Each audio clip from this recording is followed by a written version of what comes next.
Pierre Palmade victime d'un AVC, ce que c'est de son état de santé.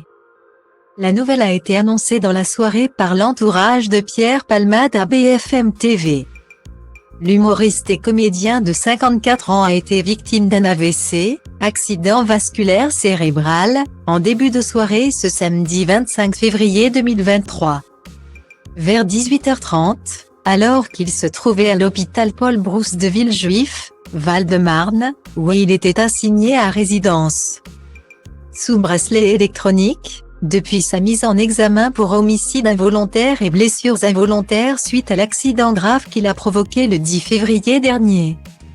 Il avait été placé dans le service d'addictologie.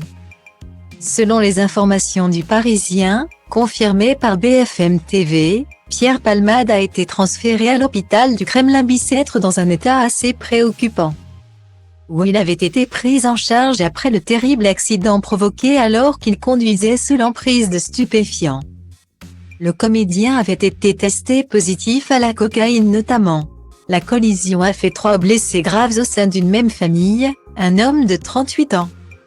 Son fils de 6 ans, tous deux toujours hospitalisés, le papa encore au service de réanimation, et sa belle-sœur de 27 ans. Enceinte, qui a perdu le bébé qu'elle attendait. Cette dernière a quitté l'hôpital il y a quelques jours.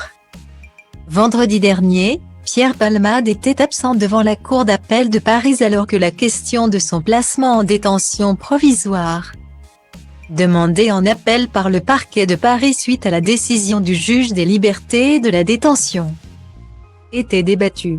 La décision des 3 magistrats présents à l'audience vendredi, tout comme maître Céline Lazet, l'avocate de Pierre Palmade, est attendue lundi prochain.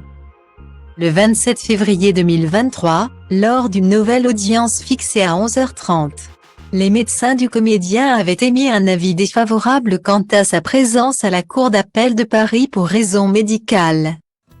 Alors que le débat sur son incarcération n'est donc toujours pas clos, Pierre Palmade est menacé d'une enquête pour détention d'images pédopornographiques à la suite de dénonciations de 2 hommes accusant l'humoriste d'avoir consulté des vidéos mettant en scène sexuellement des enfants.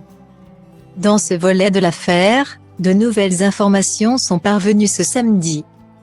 Un homme a été mis en examen samedi et placé sous contrôle judiciaire dans le cadre de l'enquête pour détention d'images à caractère pédopornographique pouvant viser Pierre Palmade, a indiqué le parquet de Paris.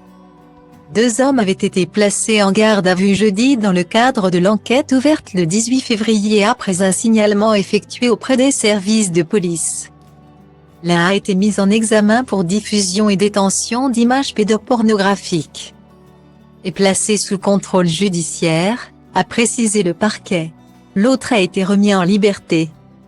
Selon le parquet qui a ouvert une information judiciaire pour détention, diffusion de fichiers pédopornographiques et consultation habituelle de sites pédopornographiques. L'auteur du signalement avait été entendu comme témoin, Patrick M., dimanche 19 février assez longuement par les enquêteurs de la Brigade de protection des mineurs, BPM. Saisi de cette enquête, le domicile parisien de Pierre Palmade et sa maison située à Cély-en-Bière, Seine-et-Marne, avaient été perquisitionnés dimanche et lundi. Du matériel informatique y a été saisi. Puis un deuxième homme, Fabien F., dit Tony, a été entendu mardi à Bordeaux où les enquêteurs se sont déplacés, comme témoin également. Une source proche du dossier avait précisé que cet homme affirmait détenir une vidéo montrant Pierre Palmade en train de consulter une vidéo pédopornographique. Il avait remis la veille du matériel vidéo aux enquêteurs de la BPM, avait indiqué le ministère public. En fonction des éléments recueillis, l'audition de Pierre Palmade pourrait être envisagée, avait ajouté le parquet, refusant de communiquer sur l'état de santé de l'humoriste. Tout cela était avant que Pierre Palmade ne soit victime d'un AVC. Pierre Palmade reste présumé innocent des soupçons de pédopornographie jusqu'à la clôture définitive de l'enquête.